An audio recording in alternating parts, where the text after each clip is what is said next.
Enjoy better. On the eve of the May jobs report, a meeting of the minds is taking place in Washington on how to revitalize America's economy. Here now with more is Congressman Tim Scott, who is hosting today's event.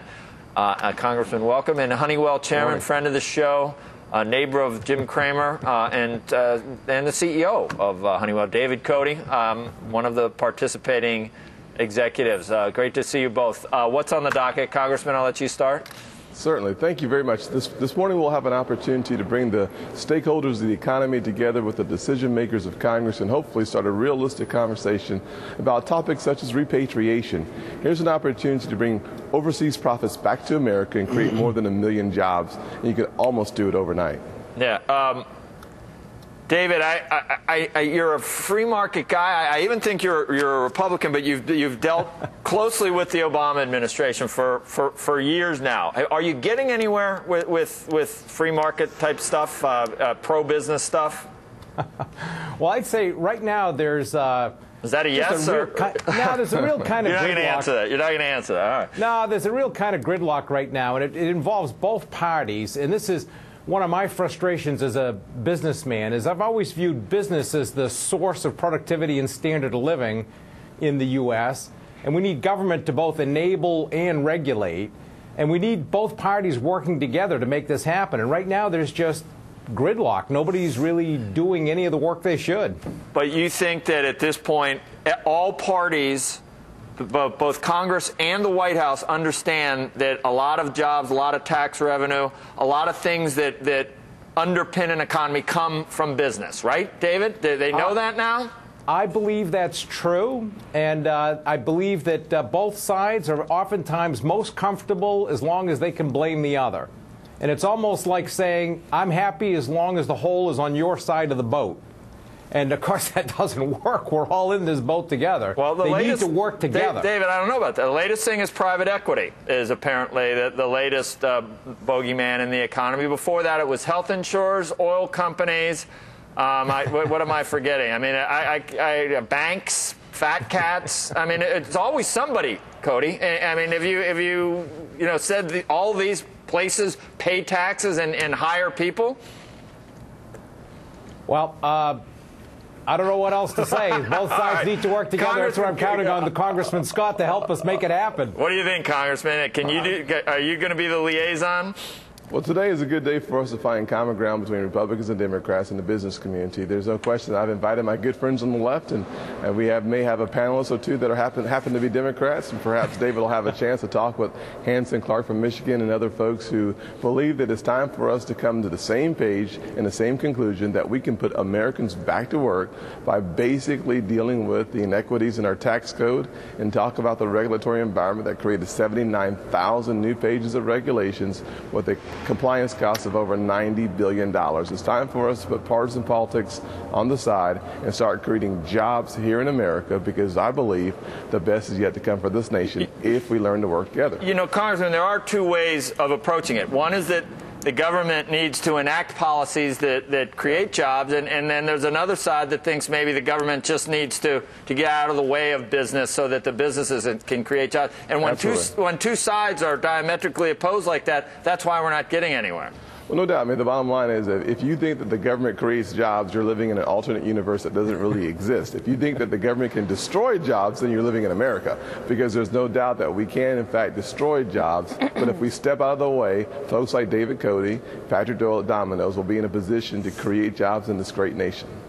Hey, David, can I ask you what you've been seeing in the economy lately? We've heard from some CEOs who suggested that they did see a little bit of a downturn as we got into May. At the beginning of May, we've got the jobs report that's out tomorrow. What have you been seeing? In my view, we're just going to keep seeing more of the same thing. We have everything set up to create a slow growth economy. Europe is not addressing their debt and they're in recession. The U.S. is not addressing our debt. And as long as we do that, we're going to have this 2% real GDP type growth environment for another 4 or 5 years. And that means 8% unemployment. And I don't see a way around that unless both of these big democracies start to really address the major issues they're dealing with. And I agree with the congressman. The government doesn't create jobs. They create an environment where jobs can be created. Hey, David, I have a tax question for you. What do you think the ultimate effective tax rate should be on corporations? 0. 0? Yeah.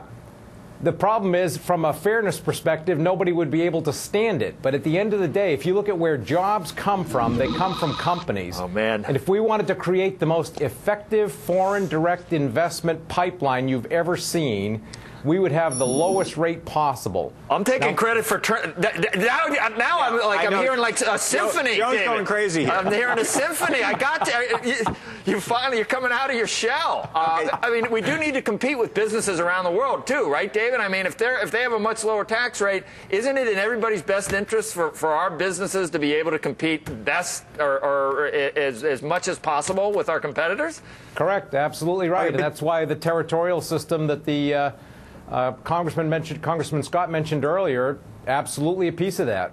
Okay, so David, I appreciate 0 makes the most sense from a business perspective, but you're laughing at it. Well, no, I know, but I think realistically, there's a larger issue, which is you got to pay for roads and all of these things that we all live in. So I'm sort of curious. I get the 0 number, but is there a number, more practical number you'd like to put on the table? Well, let's say a more politically doable number. Okay. Yeah, it should be in the 20 to 25% range. And that's what we tried to do with the Simpson-Bowles proposal that we pulled together, recognizing that while 0 is the right answer if you want the most competitive business society in the world. David, what's your effective rate right now? What's your effective rate right now? Do you know? I know it's globally, it's about 26.5%. If you let's say that we were at 0 unemployment because all the companies were hiring everybody, then the money that they were paying to their employees, the employees' taxes would go to build your roads. In that case, you're going to get it. You're going to get it from somewhere. There's always a source for revenue. You're going to get it from somewhere. It just depends on where you get where the most jobs come from. All right, now, David, I feel like all of a sudden now we're bonding, we're coming together. Let me ask you this. You talk about what Europe has to do and what the U.S. has to do. And I imagine in Europe you're talking about some of the structural problems that they've built up over years and years and years with the labor issues and a lot of the things that we talk about every day. We need to address that here, too, don't we? I mean, we've got some of the same structural problems that they built up. We're slowly building them up here as well, while they're trying to get rid of them. No, absolutely. We're in the same place, and I know the Congressman feels the same way, because we've talked about it before, is you can only promise so much to a society, and you're not going to be able to deliver on things greater than that. And both in Europe and the U.S., we've put ourselves in a position where we can't do everything that people think we've promised. And we're going to sink both places unless we address it. Man, I didn't want to get you thrown off this jobs council, but I'm worried. With some of the stuff you just said, you may not be welcome. You got the Capitol building behind you. Congressman, can you add to that? Well, I mean, I think when you think about Davis America's competitiveness agenda, you come to the conclusion that there are some basic principles that have to undergird any good society, especially the society's economy. If you think about the fact that we have the highest corporate tax rate in the world at 35%. My second bill in Congress was the Rising Tide Act of 2011, which sought to lower the corporate tax rate down to 23% and allow for repatriation permanently, because I understand that there is an inverse relationship between the lower the tax, the higher the revenue, which also means that we have more jobs, and that puts Americans to work. Congressman, we don't have everyone paying that 35% rate because of all of the loopholes that are in there. Would that rate of 23% also get rid of all the other loopholes and tax incentives that are...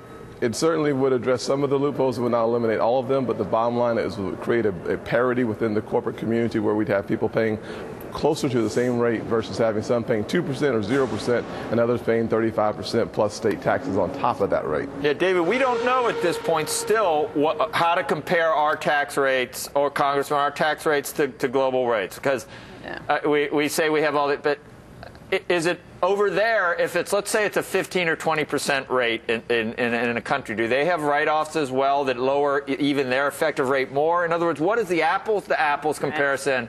Effective rate on a corporation in this country, effective rate in the rest of the world. Do you know, David? I think that is tougher to get to your point, but at the end of the day, the Congressman's point is still right. When you take a look at the statutory rate, ours is the highest in the world now. Any chance of repatriation really happening in the next 2 years, do you think, Congressman?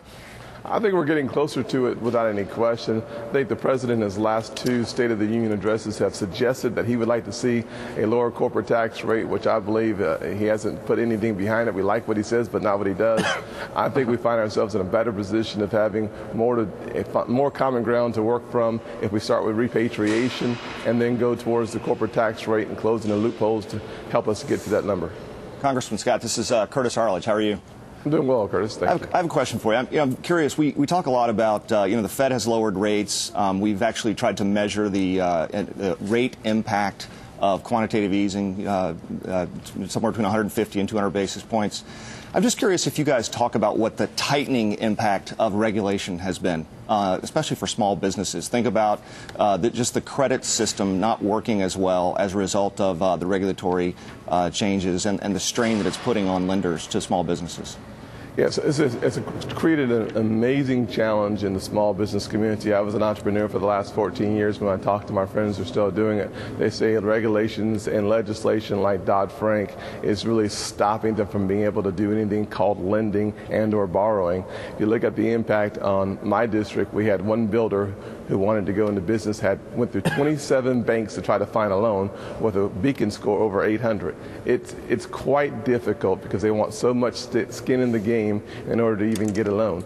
It is a horrible position to be in as a small business owner. And then you stack on top of that the new Obamacare coming forward. And if the average small business makes about $5,000 in profits, this represents about a 40% reduction in profit per employee because of one piece of legislation. So the regulatory environment has never been worse in this country for small business owners. Yeah, it creates about 65% of the jobs. Yeah, it's a real tightening of credit, and I just what seems to bother me, what bothers me the most is we haven't really measured it. We hear about it anecdotally, but we haven't measured it, and it's interesting to hear your thoughts on it. Okay. We're going to have to run. I wanted to get to David real quick. It'll take 5 seconds. David, I assume that you're going to say that you can't speak to it. I know you're a director at J.P. Morgan. Without speaking directly to the details of what's gone on there, I'm just curious, this larger issue about too big to fail and perhaps even too big to manage in light of this, do you have a view on U.S. banks and what needs to be done? Well, I'm the CEO of Honeywell. Right, I know that. Oh, good. I like that. He's giving me a hard time. David's purposely giving me a hard time. I told you. Because I knew he wasn't going to be able to answer the question anyway. I thought it was worth a try. Yeah, we'll have him in and we'll have a larger conversation. In the notes it said J.P. Morgan. We were confused, David. Yeah. So you're with Honeywell. Okay. He is with Honeywell, but he happens to be on the board. Oh, okay. He is effectively one of Jamie Dimon's many bosses. Which questions did you like more, David? Those first ones I get through at you, or that you probably like mine more. I think he liked Joe's questions much more than Andrew's questions. No, actually, I always thought Becky did a great job. Good answer. All right, thank you. Good to see you. We appreciate it. And Congressman, thank you for your time today too, and good luck. Appreciate it. You need it. Tomorrow, Squawk Box is heading to